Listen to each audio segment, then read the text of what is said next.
Listen, ladies and gentlemen, I want to thank you for joining us this evening. This is Tom Schoen. I'm representing Eaglet Eye in North America. And this is the second iteration of our VIP series, virtual interactive program, where we concentrate on scleral fitting, profilometry, the whole gamut of ways to efficiently fit scleral lenses. And so I'm pleased to announce that joining us tonight is going to be Dr. Barry Leonard. Barry practices in Southern California, and it is 5:03 for him there, so early for him. But he is one of the more adept ESP users on our team, and I think you're going to enjoy his presentation. And as usual, the professional chair, the chairperson of our approach here is going to be Dr. Tom Arnold. So Tom and Barry, I'm going to turn it over to you, and have a good show. Thank you. Welcome, everyone, and thank you for coming to the second module of our virtual interactive program. We're very pleased tonight to have Dr. Barry Leonard. We're going to have questions at the end, so use the chat box or the question and answer at the bottom of your screen. And so please put any questions you have there, and when we get to the end, we'll take a few minutes and go through those questions and certainly want to answer everything that you have. So our goal tonight is to give you some more concepts and make you comfortable with the concept of using profilometry to fit scleral lenses. And the goal is to make your fitting faster and more precise. And that means happier, more successful patients. So a little bit about Barry, who's a very good friend of mine, and I'm really happy to host him tonight. He's from Southern California, San Diego State, and of course got his doctorate of optometry at Southern Cal. He is adjunct professor at Western University, Pacific College, and also Salus University. Member of most associations, and he is the director of the California Keratoconus Center. And best of all, he's a hot surfer dude. So he's ultra cool and very experienced. So Barry, welcome, and please take it over. Thank you, Tom. And yeah, good afternoon, early evening to you, all you folks. And for you international people, not sure why you're still awake, but thanks for being here tonight. And we're going to do, a lot of you I know were last month for Dr. Jason Jedlicka to talk a little bit about the background of scleral profilometry and how we do it and how it's got to where it is today. So tonight I want to do a little deeper dive and how we use the technology to efficiently fit these scleras and sort of the techniques and get these advanced scleral lenses that we have today. So what I want to do, this is a case, and later on I'm going to think the best way to learn is we'll go through a few cases. And this is one we're going to talk a bit later on in the evening, but this was one of the first cases I did when I got my ESP probably 4 or so years ago. I think I was one of the first one of the first. And this is a woman who walked in, she was about 60 years old, was seeing 2250 out of her classes. And that's how it had always been. And she's a one-eyed person, a monocular person. Saw a lot of keratoconus, a pretty good cataracts and scarring. And her goal was just to get better vision and just be a little bit more independent. She came in with her daughter because obviously she wasn't driving and really couldn't get around and do much. Using the ESP, the first lens fit was that lens. And she saw 20/70, was ecstatic. We couldn't do better than that due to this corneal scarring and the cataract, but that first lens was the final lens. And you could see the shape of that cornea, and you'll see later the asymmetry of her sclera. Before this technology, how many lenses would it have taken me to get to this point? And this was one of the first more complicated cases, and that's what really showed me the power of this technology. Talk a little bit more about this deep dive into scleral shape. So we'll look here at the next slide. And this we went over some of the background last month in the module 1. And basically to get out of this is in scleras, maybe 6% are spherical. And I actually had one the other day. I couldn't believe it. I said, no, this can't be non-toric sclera, because I'm so used to fitting these, real asymmetric scleras. But about 6% are, and a nice round scleral lens will work, but the rest are toric of some kind. And they're regular toricity, meaning they're sort of at 90-degree angles, or they're irregular or quad specific, or they got other stuff going on, which we'll talk about. But these scleras are just irregular, and the more asymmetric, the further we move away from the cornea. And now we know that, and now we can do a much better job. In the past, we'd sort of look at the cornea, and we'd say, well, that's a irregular shaped cornea, but what is the shape of the sclera, and is there any association? And really not. They're separate tissues. There are some studies that say, well, if you have a real decentered corneal apex, the sclera is going to be a little bit more irregular, but we really can't predict the scleral shape based on the cornea. And again, before we knew what these were, the shape of these scleras were, we'd sort of look at the sclera from the side, and I'd look at the top, and we'd peer around, and we try to figure out, what the shape of that sclera was with our eyeball, and maybe in the microscope or without, but it was really just a guessing game. We all have seen, any contact lens we put on the eye, even just a regular soft lens, off-the-shelf lens, anything we put on a big lens that's sitting out there on the sclera, we all know they pretty much they'll go down and out. And that's sort of that flatter nasal elevation of the sclera that we've sort of figured out. You've got gravity, you've got eyelids, everything is just wanting to push that lens down and out. And that causes issues, because that's going to lead to discomfort, usually because we're affecting the limbus in a scleral lens. Not going to be as good vision if that lens is tilted and not centered. And you can also get conjunctival prolapse and other things going on. And this is where we can now get into these, toric lenses and quad lenses, and now amazingly great stuff with these freeform lenses. And we'll talk about a little of that later on when we get into the case studies. We have to always think about, where's this lens starting to land? And most of these scleral lenses, we're thinking about that 13-millimeter cord. And the lens starts to land, and then it's going to go all the way out to the edge of that lens, depending on the diameter of that lens. And we try to align that haptic as much as possible with the sclera 360 degrees around. And I think, one time I was talking to Jason Jedlicka, and before this technology, all of us had topographers. We knew the shape of the cornea. We have instruments to look at the shape of a retina. We've got all this great stuff, but the only part of the eye we didn't know the shape of was the sclera. And that was the part that we were trying to land on. So now we know it, and we can do a much better job of fitting. Some of the things we'll talk about later on, the terms we use a lot is the base curve of a lens, and that, of course, to vault over that cornea. But it's also used, changing the base curve is how's that lens going to be out in that mid periphery of the cornea before we get out to the limbus. We talk about a sagittal depth of a lens, which is influenced by the base curve and the diameter and those things. But we also talk about the sagittal depth of the lens over, the back of the contact lens, back of the scleral lens over the front of that cornea. Another place we use that sagittal depth term. And then we've got flat and steep meridians, which are the flat and steep curves of a toric lens. And again, sometimes they're 90 degrees off, and sometimes they're not. And we get into these other more advanced designs. Over on the right side is a bisphere elevation map.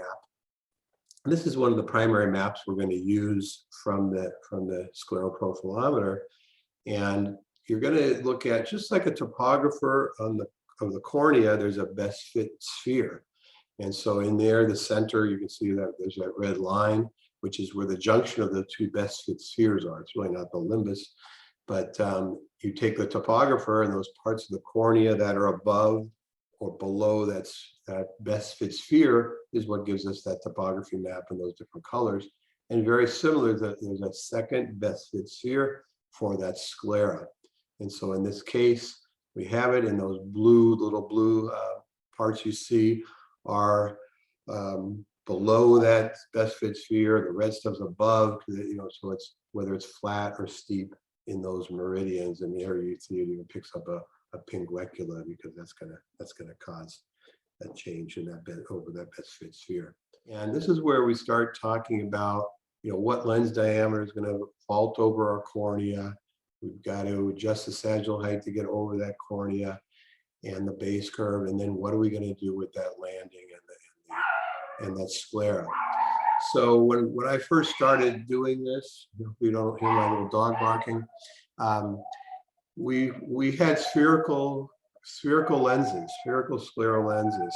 And we were taking this round lens and trying to balance it somewhere on this asymmetric sclera. We didn't really know what the shape of it was, but we know it wasn't always sitting on there real well. But we did the best we could, and things sort of worked out. And the first time I ever saw a scleral lens, again, I'm an old dog, and I didn't learn this in school, so we learned it later on. And we went to a colleague's living room one time, and Bill Maisler, who's sort of one of the pioneers in scleral lenses from way back, and he brought some lenses there, and we put them on each other's eyes and said, wow, these are pretty crazy. But me, I'm a keratoconic myself, and at the time I was wearing a small gas perm lens and trying to balance it on the tip of my cornea, and I could see, it was great, but how comfortable was it, and what are all the other pitfalls of a very high irregular cornea like mine? And I saw, that's what got me excited when I saw the power that these lenses could have, and that was just a basic spherical lens. Then we'd move on, and the next thing over, that toric, we talked about the toric lens, and that's where some people are much smarter than me started realizing that, we put this round lens on that outer eye, and most of us would say, wow, it's sort of, especially as typical as these sort of width the rule scleras, that horizontal meridian, the lens was, impinging. So we start to try to flatten it there. Those are sort of, I think, the first toric lenses. But what we didn't know, and what I didn't know, we'd flatten that out, and I never really did anything with the other meridian. And if we never steepened the other one enough, which I don't think I ever did, the lens would never really sit down enough. And again, we did a lot better with these toric lenses, but never that great for me. Get into that. There's that toric lens I'm talking about. And over on the left is one of the tools that we use with the ESP. And what I always run is a 13 millimeter cord length. That's where we're going to start that landing. And we know if you look at that first little pink box, there's the 13 millimeter cord length. And down that second pink box down below says the difference. And the difference in this case is 170 microns between those 90 degree different sag depths. And we know pretty much anything over 100 microns difference in those 90 degree difference between the min sag and the max sag, we're going to need to go into a toric lens of some kind. And that's what we've been doing for now since we've had that knowledge. And we would take and make that edge, the very edge of the lens, toric. I also like to then go to a 15 millimeter cord, and we can look at the difference between the nasal sag and the temporal sag. And we know now that if we're over 400 microns, we've got to start thinking about probably some quadrant specifics. So those aren't equal on each side of those cord lengths. And these quad specific can do it. They're pretty complicated. So generally, in my case, I start with a toric lens, and then we might start changing one or the other. But some of the designs have that built right in with a quadrant specific right off the bat, because the studies have shown that most people are these irregular shape. And then we get to the next final one on this slide is the irregular. There's where they're real irregular toricities, and these things aren't the sags aren't 90 degrees away. They're going to be more oblique axes, irregular toricity. There are also going to be lumps and bumps. What's real nice is I can take my mouse and put it anywhere out there on the sclera, like that little sample is there, and a little box will pop up and tell me exactly the height, and I can move that around in the diameter and the shape of any, whether it's a pinguecula or a shunt, and those things. and the labs can now build those in. We know about notches. We can make channels, smart channels. We can make microvaults, CPRs, different names from different labs to go over and around these things. And we can really customize exactly what we need. This gives you a little idea of the labs that are involved with the ESP. They've all shared their algorithms and shared how we get that data to the lab. We still, as a clinician, got to sort of decide, do we want a small diameter or a large diameter? Am I going to design it myself? I'm going to have the lab design it. And again, the trend that I find with this technology, I can create this map. And now with many of the labs, we're starting to be able to just send that whole file, and they can put that right into their lathe, and we can really make a lens that's going to be much more aligned with that sclera 360 degrees going. So here's the Eaglet on the right, a nice pretty picture. There's me with it in my office. I'm driving. There's actually was one of our interns at the time playing patient. Yeah, but this is how you set up the patient, and we can then use the device. And what I found in my office is just the efficiency that this affords us is completely different than doing it without knowing the sclera. And one of the wow things for me when I first got it was just run a first fit algorithm, decide which lens I want, and it would tell me which diagnostic lens to put on the eye, and that was the one. Whereas we all know that prior to this, we all look and we say, all right, I'm going to take this with the middle of the road and put it on the eye, or do this or that. It was too flat or too steep or touching, it wasn't working. You had to put a second or sometimes third diagnostic lens just to get to that point. And it wasn't fun for the technicians or myself. The patients certainly didn't enjoy it. But now that first diagnostic lens is good right off the bat. And then the efficiency at that point of then just getting our over refraction and moving on to ordering the lens, we're there. And again, many times now, in about 50% of cases, that first lens fit is it. And generally a second lens, which we'll talk about more in some of the cases, is just minor adjustments. And we're not having to have that third and fourth and fifth and sixth lens like was pretty common before we know the shape of the sclera. This gives us a little of the data about what this instrument does for us. It covers the cornea, and of course, all of the sclera goes out to even 20 millimeters, and pretty easy to get a scan 17 to 20 millimeters on most every person. And you get in one single shot, and there's no stitching together and other things. You get 500,000 data points, and this can give us 15 different maps, a lot of different parameters, and those calculators that we'll go over again later. And algorithms, first fit lens algorithms, and again, these contact lens manufacturers have shared, and so we've got over 40 designs with over, I think, 20 labs now to give it. And even if that lab, if you had a lab, you said, I want this lab, and they haven't quite got into this, you still have the data that can tell any lab, say, look, I want to make this much toricity, I want to make it this much saddle depth, I want to do this. So, but I think anybody is going to want to join in which most everybody has. We're going to talk a little bit about next couple slides about how we get a measurement and actually how easy it is and how efficient it is. Well, we always like to lubricate the eye. We just put a drop of artificial preservative-free artificial tear in the eye, and then we put the patient in there and pre-align it. It takes a moment just to get everything lined up, have them sit back, and the technician is going to instill fluorescein in the eye. In our office, we have two people. We have someone to drive it and a technician to hold the lids open. Some people actually do just one person driving it and have the patient hold the lids. But we find this actually, we get better results, and it goes so quick that you're not tying up two people very often. Sometimes I get to drive if they let me, but generally they're going to throw me into the next room and take care of all this. And we're going to put the fluorescein in, ask the patient just to keep their eyes open wide. And we're going to just then, by using the technician can use their fingers, top and bottom lids, open them real wide.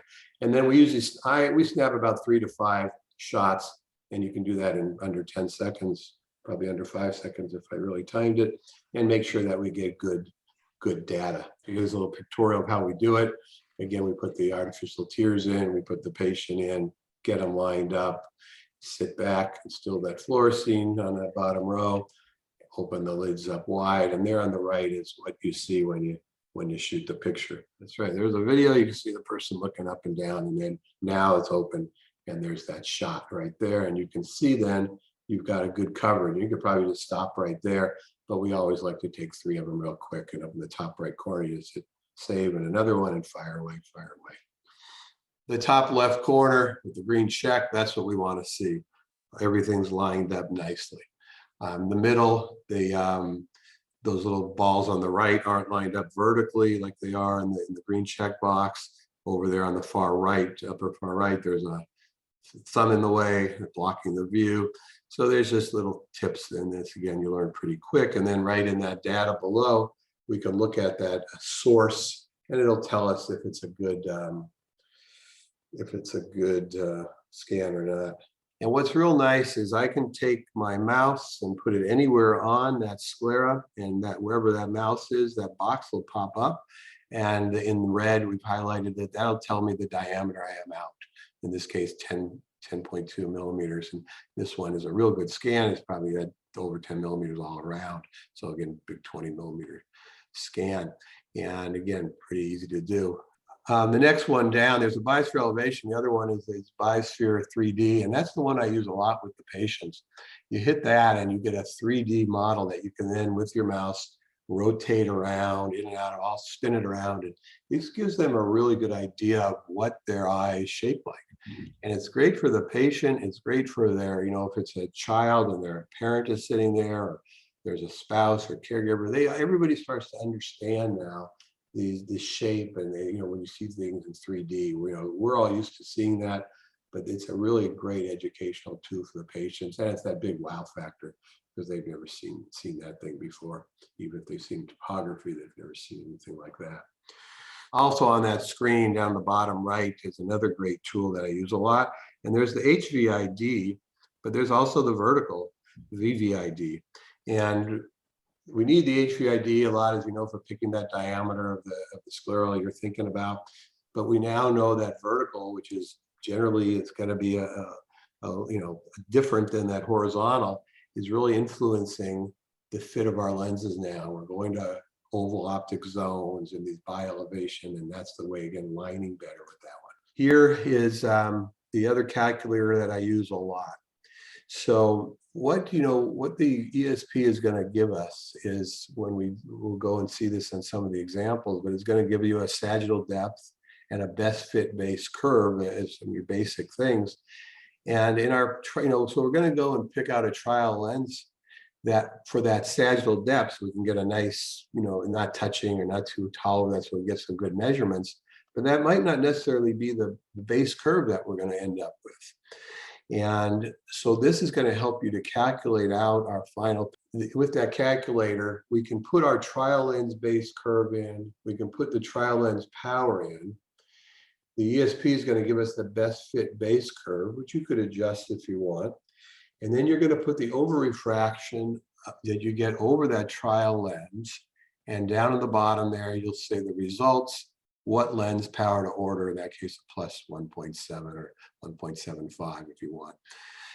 And this is a great tool because in the past I'd pull out my paper charts and we've all gone through there, and am I going flat or steeper? Do I add plus and minus? And sometimes I'd go the wrong way, order the wrong lens, or my technicians would do it, or my interns would do it. And sometimes it just wasn't right.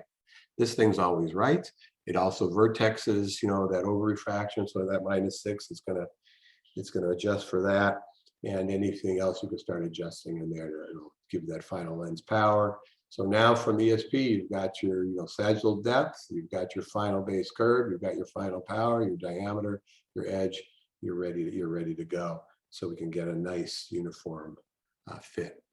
That's me sitting and explaining things to the patient. Usually I have a big screen there, monitor. I can show them their map right when it comes up, and if we need to, and talk more about that educational stuff, and go on from there and talk about my keratoconus machine that I like to put in simple terms that they understand. So we'll go to the next picture. No one needs to look at me that long, Tom. And we're going to start going to talk about some of the more advanced scleral fitting. So the next slide is, we'll go back to that case I started with. So here's that woman again, 60-year-old woman, 2250. And on the next slide, I believe we have our bisphere elevation map again, and it's looking again at that best fit sphere and giving us that beautiful map. And again, I can put, in this case, the cursor is right on the top of that cone, and we can see it's 216 microns right over that. And again, the topography of this is good, and it can be used for other, the topography alone for the cornea can be used for ortho-K lenses and other things. But tonight we're talking about scleral lenses. And here again is that final lens fit. And this, again, based this right on the ESP. It's, in this case, I went with the Zen lens. It said go with this Prolate 4800 sag, flat 180 microns, steep 120 microns. And that looked pretty darn good. And it was the final lens fit. She was very happy. There was no blanching, impingement. There was still, clearance over that central cone. I mean, nowadays I might change things a little. Whatever I changed, again, I went with the base curve of that diagnostic lens, and it worked out great. But maybe I would have changed a little. I could follow that contour a little better without hitting. Could I steepen that base curve up without hitting that mid periphery or something like that? But again, for our first use of these, we still did a great job. We got that 20/70 vision, which was the limit with the scarring of the cornea and the dense cataract. But she was ecstatic from 2250 to 20/70 in a one-eye person. And this was a patient I saw about 2 years ago. In fact, he was just in for a follow-up just this last month. The 66-year-old retired pharmacist. And he had some old grafts. They're really nice looking grafts. They're, again, whoever did it did a good job. They weren't real tilted, real crazy, proud grafts, but grafts nevertheless, and they're old ones, so we got to be gentle. He came in wearing a scleral lens that was fit elsewhere, and he said, they're pretty good, but he heard that there was newer things. He just said they were never real comfortable. His eyes would get red. He was 20/30 vision. He figured, well, maybe that's the best because he has grafts, but could that be better? And could I just be a little more comfortable? There's the image, and there again, that little box down the bottom left corner of the image.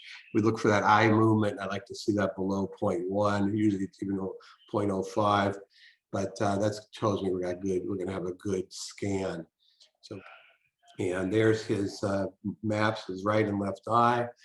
And what we had to do in his case, he was wearing scleral lenses. So if I took a map that day, we'd get a nice map of imprint of his old lens on the sclera. So it's always a challenge. In his case, he's a retired guy. He had to maybe miss some golf games, but we said, can you, not wear your lens for 3 or 4 days? And that 72 hours seems to do it. And he said, sure. And he took him off, maybe a Friday, and we had him come back on Monday or whatever it was. Now we sometimes can run into a patient that says, I got to keep working. I got to keep driving. I got to keep living. So we can say, can you wear just one lens for 3 or 4 days? Oh yeah, I can do that. And they come in and we map that eye, and they put their old lens back on there. We do the other eye, and now we've got 2 good maps, and we can move on. So there's ways to get around it. But most of these keratoconic patients, they know the importance of it, and they'll figure out a way to take a long weekend or a long 3 days to live 6 inches away from their nose for a while. I had a long talk with him post graft. I used to just put big, large, flat GP lenses and try to balance them on those grafts, but we know the problems with those. And he still wanted to go sclera. He had been down that route. He wanted the comfort of the scleral lens. And so what I like to do in these grafts especially is I like to go into the Boston site lens. We're going to talk about them, but they make the channels.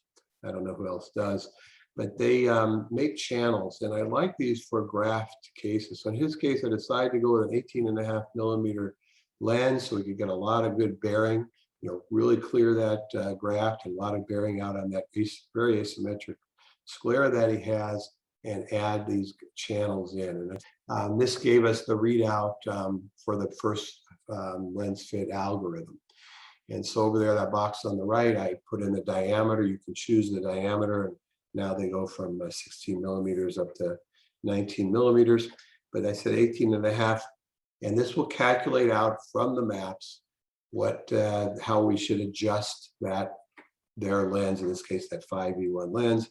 We're going to lower the sag 100 microns, the best fit base curve, and then how we're going to adjust those quadrants to get that lens to fit on his, as we saw in those pictures, very asymmetric sclera.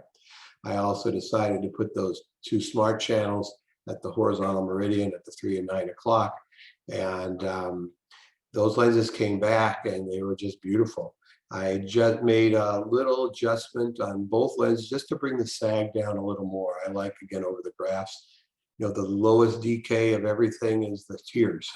We get high decay materials in the lens, so I want to really minimize it. So I lowered it a little more without touching. And I think we adjusted one lens for he had monovision. And so we made a slight adjustment in there, but there on a pretty complex case, the second pair, we were done. And these channels really do work well. I recently had another patient I had done a couple of years ago, same kind of case. And he went and saw his corneal specialist surgeon who had done the grafts. And the surgeon went out of his way to call me and said, you know, I've been following his grafts for 10 years and I've never seen him look this pristine and this happy with this great fitting lens and with all the other, you know, the great fitting design, not tilting, not doing everything with those nice channels. The result was he was seeing about 1.5 lines better vision. He was able to wear the lenses longer and less, you know, better comfort, less redness, and just a happy patient. And again, he was just in his corneas look beautiful. Everything looks really good. Oh, there's some pictures. There's a little, I got an OCT of the channel. And there on the top left, it's hard to tell in that little picture probably, but it was a real nice even tear film. And there, you throw some fluorescein up on that top right corner, you throw some fluorescein on the front of that lens, where we're usually checking for, too flat of a lens, and stuff's coming in, we get midday fogging. This case, I put that on there and we waited a long time. I think you might even gone out and had lunch and come back. And to get that much seepage. So it's not seeping in so much that you're going to get midday fogging, but it's getting you some more tear flow and it's reducing the suction. And that's the beauty of these channels. And you can design them because you know the shape of the sclera. So we go on to the third case. This is a very recent, was just in, and this is actually a picture we took of just dispensing this lens just a couple of days ago. She is restaurant manager of a large restaurant. She's also got lupus and pretty dry eyes and a pretty good keratoconus. She tried other lenses, nothing had worked. Here is her biosphere elevation map. And they haven't seen a lot of these, but any of us who use these goes, wow. And why is that a jaw dropper? Because you see how deep that blue is, that big blue, deep color. That thing is really deep in the vertical meridian, again, with the rule sclera. They're not all with the rule. They're actually, because some studies have shown they're more at these 45 oblique angles. But in this case, it was, and when we checked that 13 millimeter cord, there's 560 microns of asymmetry starting right outside that limbus. And it's going to only get more from that. And that's a lot. I mean, we see, as you know, most trial lenses have, some built in and maybe a couple 100 microns, 180, but this was already 560 and there's more to come. You can see what I did for demonstration purposes. I ran just a typical in the middle box there. That was it gave us a 4300 sag lens and a best fit base curve. And it said, hey, way out the APS, way out of the edge, puts asymmetry in there. But what's going to happen between the limbus and that edge in this case is you're just going to have a spherical lens and it's not going to align with the haptics. So we can run the numbers, and this shows it the best on the right side. We can make a bi-elevation lens, which the more advanced lenses are doing. And we can have an actual, there has 600 microns difference built in to the lens, starting right at the limbus out to the edge. And again, as we got further on the edge, it even needed more toricity put into that very edge, and they call the APS. If we go to the next slide, it'll demonstrate how good, again, the calculator works. I wanted to put a diagnostic lens on her eye just to get an over-refraction. I don't really care what goes on her eye, but I put on what was suggested by the ESP, and the lens was so torqued, just bubbles were flying underneath. So I just took a much steeper than she needed lens because the best fit base curve was in really at 835.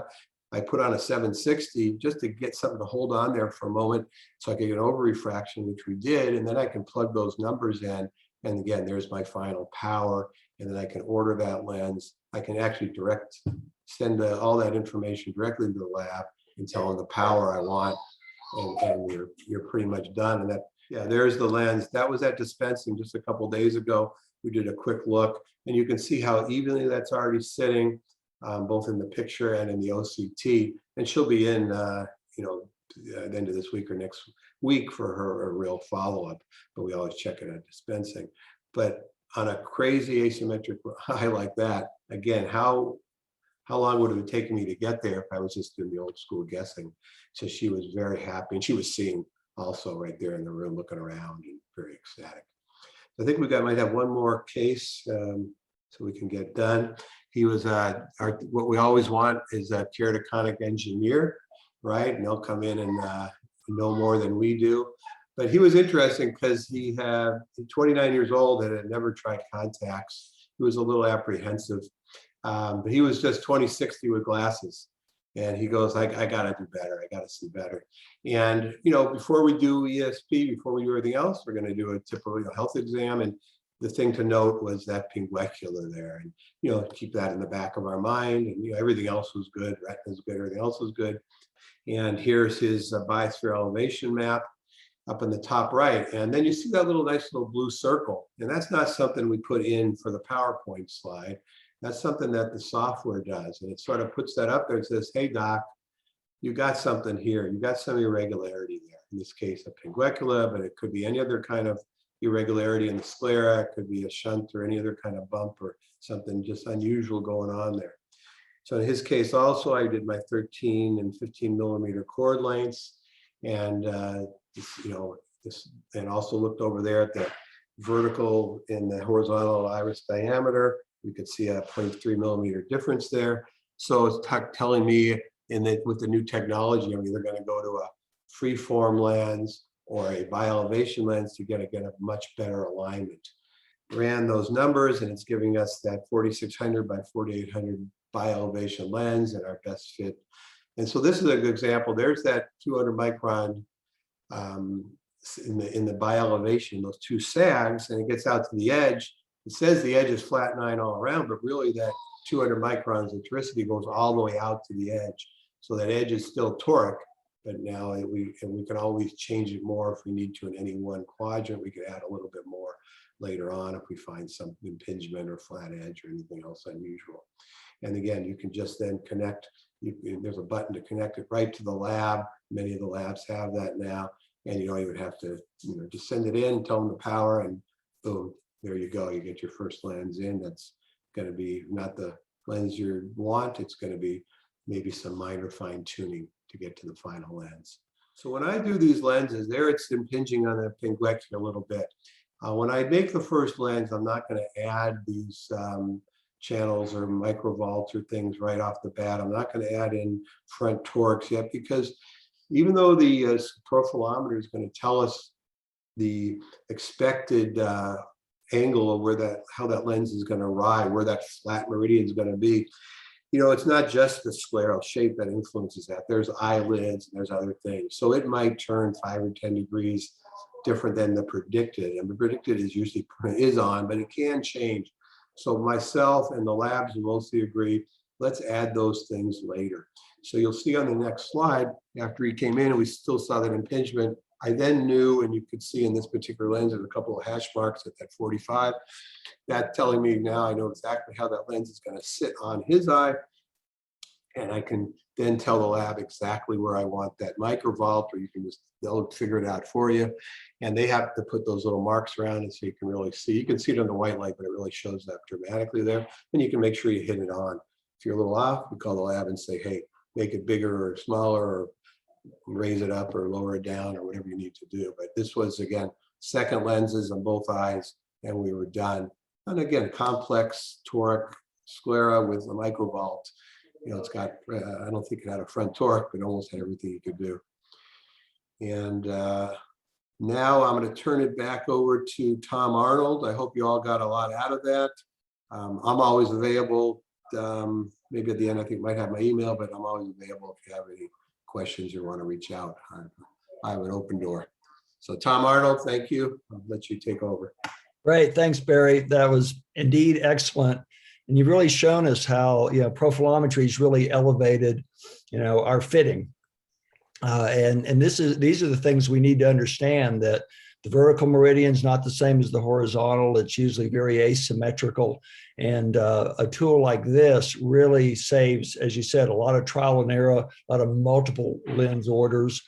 I know years ago when I first started, and people more experienced than me said, kind of the field of dreams. If you fit them, they'll come. And I think your cases, and I think you'll agree, Barry, as you build your practice and get more and more referrals, from other practitioners as well as patients, they get harder. Just like you had a fellow there who was wearing scleral lenses and wanted to do better. So you'll inherit people that are and become increasingly difficult. And so having something like profilometry with so many different options is a huge benefit and boost to your practice. And you gave some great examples of, some of the brands and labs that you work with. And I'll just remind everybody of the screen we saw about halfway through the presentation of all the labs that work with the eye surface profiler. Over 18 labs, over 40 different designs. So there's a good chance that whatever lab and design you're familiar with, that the ESP has a built-in algorithm and module for it. And the labs love this stuff. You can send in these maps, as Dr. Leonard just said, and they can see what you see. And it sure streamlines the whole process. Let's see if we have some questions here. We have a lot of activities. Let's see. Just says, nice. Joe DiGiorgio from Chicago says, nice job, Barry. And I think Joe has one of these and uses it frequently. All right. Well, the thing is, as I said, the more we know about the sclera, the more control we have and the better our patient outcomes. So this is a tool, and it's an excellent tool. But like all tools, you have to learn to use it. And so I encourage all the practitioners out there to, to avail yourself of all the options out there and educational resources. It's been a very, very fast ride. And to see where we are today, I'm just so excited, because with this technology, the future is here. And it's these really, they're calling these free-form lenses, and, which a few of the labs are getting on. And the product that we can make for these patients and add higher order aberration technology into these things. So the result is just amazing, and it's just fun. I mean, I'm just having a good time. And again, just like Tom Arnold was saying, now that I've been doing all these cases, these corneal surgeons and other optometrists and patients, just by Googling, they're finding me because they realize I have this technology and I can do it. And you just get the toughest cases and we can handle them, but it's always, as we know, when we tried to do those years ago, it was not always a winning situation for anybody. So it's good stuff. Yeah. So, Barry, thank you very much. July 23rd, 24th at the Fort Lauderdale, at the W at Fort Lauderdale. It's going to be a great meeting. Pretty quick meeting. A lot of information coming at you really fast. Well worth the trip down to Fort Lauderdale. And if you're interested in going, Tom and Melissa have been willing to offer a substantial discount, $249 off the registration fee. That link will take you to the registration page, and that EWA25 is the code to get you that discount. So if you want to learn more about sclerals, come to module 3. Dr. Sheila Morrison. Dr. Sheila Morrison, the legendary Dr. Sheila Morrison. Yeah, I don't know if she's on tonight, but she's amazing. And she's going to do some even more advanced and troubleshooting and how other stuff that you can do with this technology.